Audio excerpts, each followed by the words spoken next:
What's up guys, welcome back to another Genshin Impact video. I'm Goki and today we're going to be taking a look at how do I feel where ALBEDO lies regardless of constellation, where he is on the tier list. Now this is just the first impression.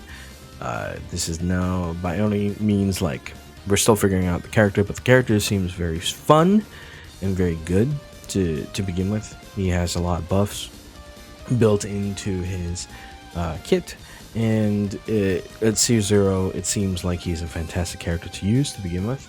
So we're going to go ahead and put him on the tier list, a support tier list. By any means, there is no damage. This is not for damage. This is entirely for support.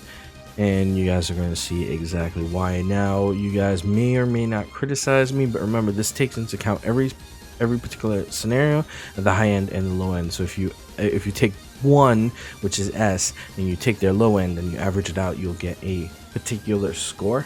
So there is no big ifs and wins and buts and oh, this character sucks. No, the character doesn't suck. It just means they require some investment to be good. So before I go ahead and say anything further, if you're new to the channel, consider hitting the subscribe button because I make content on Genshin and it's fun, and I would like for you guys to get something out of it, hopefully. So subscribe to see if you get anything out of it, any information you feel, and yeah, hit the like button, hit the notification bell if you're already subscribed so you know exactly when the videos come out. And yeah, let's move on to the video. Oh yeah, and I will be streaming tonight, twitch.tv/thatguygoki. Links will be in the description down below.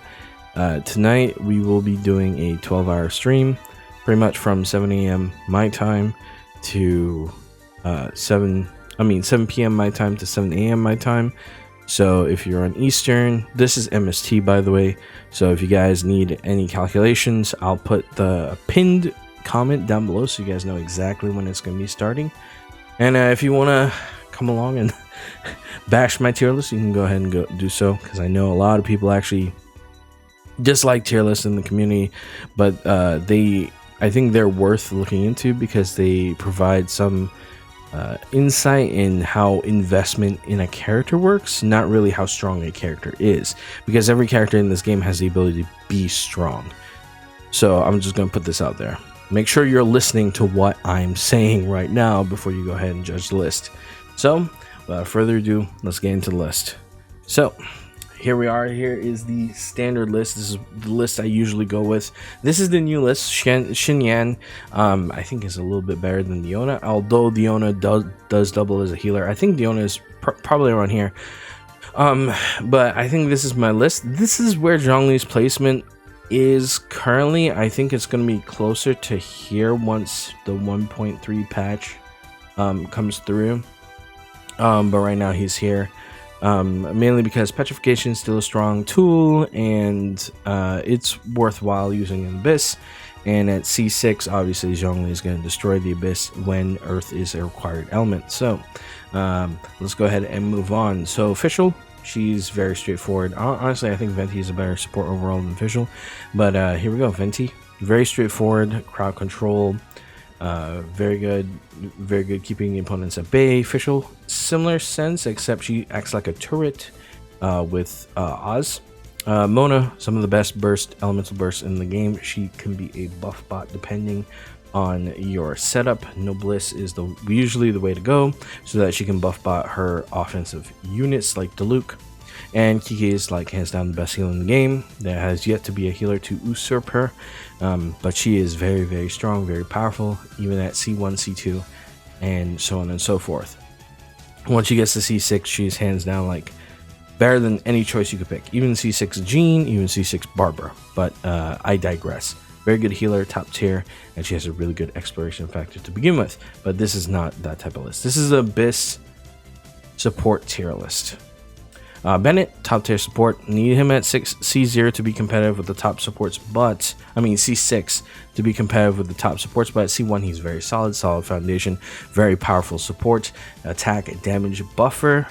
Pretty much does the same thing as Mona in a sense. He's kind of, I wouldn't even say he's like discount Mona. He does his own thing. but he is a buff bot. He does heal. He's a very good all-rounder, and I think he deserves this place a much more than some of the other units. Jean, she's a 5-star, but she is one of the older 5-stars, so this kind of hurts her, but she has good crowd control in her press or hold elemental skill ability. Q drops a shield that you heal infinitely in while it's up, which is really good. Very, very strong healer. And her healing scales off attack, which is always good to have. Same consideration with Kiki. Fiona makes shields, heals. Her ult's very strong, very good. Most of you have her at least C2 if you were gunning for child.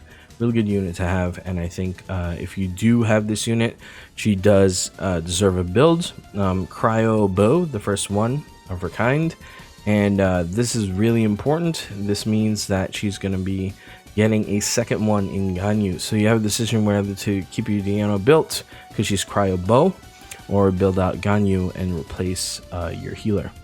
Barbara, top tier heals as per usual. One of the best healers in the game. If you notice, all the healers are like at the forefront. Very, very powerful. And she at C6 auto revives. 15-minute cooldown, but auto revives. So you can be very reckless with this character. Very good. The standalone, like, pretty much healer bot of the group, but a very good unit indeed. Zhongli, I do have a video on him. He has there's no real explanation for him. He petrifies, steals, dot damage. There's a lot this character does.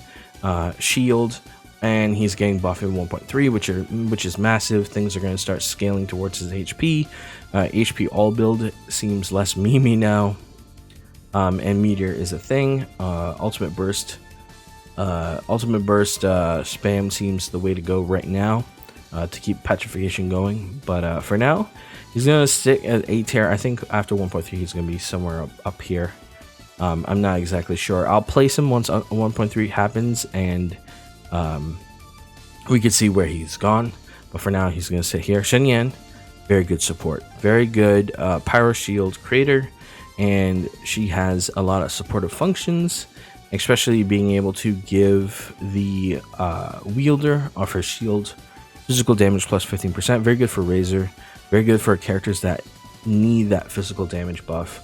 Very good unit overall, and I think with the right builds, she can carry a comp from one to another. I think she's way better than Shengling as of this point, because Shengling Pyrotonia is the only way forward for her, where Shenyan has 2 usable elemental skills that are significantly better.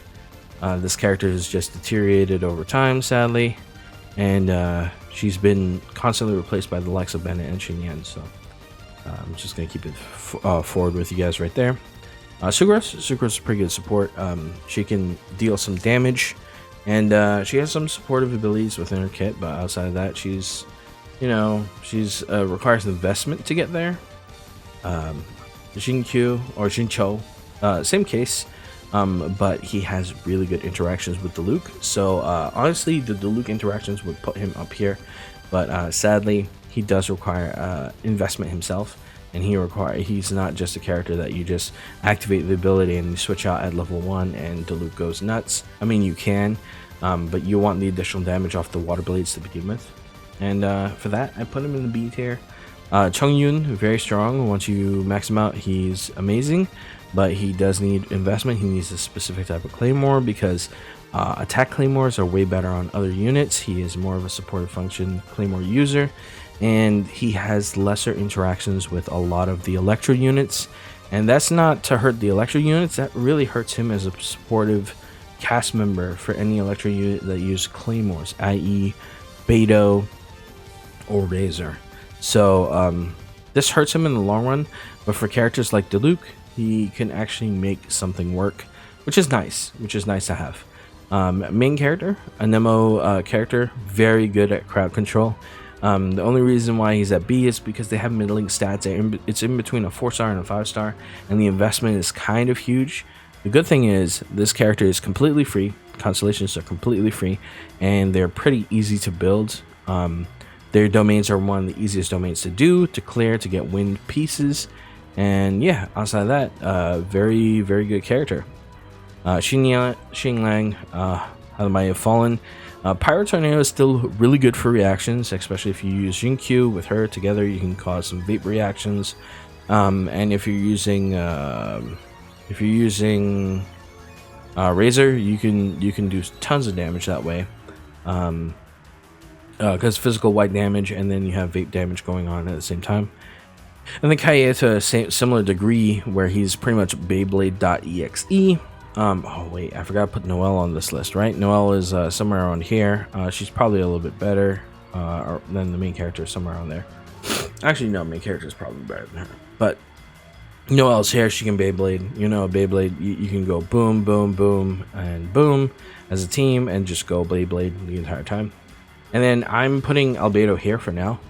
I'm gonna have to play around with him more and see, but the fact that he can rinse, reuse, and recycle every single piece of his kit is insane. The support functions of all those, the buffs and stuff that he gives teammates, and the energy recharge he has built in his kit to constantly just keep flowing the use of his geo abilities in and out, out and in, is just very strong. If you guys have used the demo, you can see what I mean by how powerful he is. By and large, very, very good support unit, very, very strong support unit. And if you guys have summoned him, consider yourself lucky, and consider yourself set for the future, because support characters are looking like the way to go, while your main DPS will only be one role on your team. So i.e. the Bennett craze that has happened lately, you know, the Mona craze that has happened lately, like support characters are going to seem to be the key to proper team building in the future. So make sure, if you have Albedo, consider yourself lucky, be very happy that you have him, and use him for building out your team. It's simple as that. Albedo is a very good character. I suggest pulling for him, not just because of the Bennett banner, but like that entire banner is a support function banner, and that banner is absolutely insane. Absolutely insane. Hands down, you guys should just summon on banners. Support banners are usually the way to go. You've noticed with the Venti banner, that was like one of the best banners. Albedo, definitely one of the better banners, or probably one of the best banners in the game. So with that being said, where do you guys think Albedo needs to sit down to? If you guys enjoyed the video, consider leaving a like, and if you're already subscribed, hit the notification bell so you know when my videos come out live for you. But if you haven't yet, go ahead and hit that sub button. I'm watching you. I'm telling you, I'm watching you. I know who subscribes.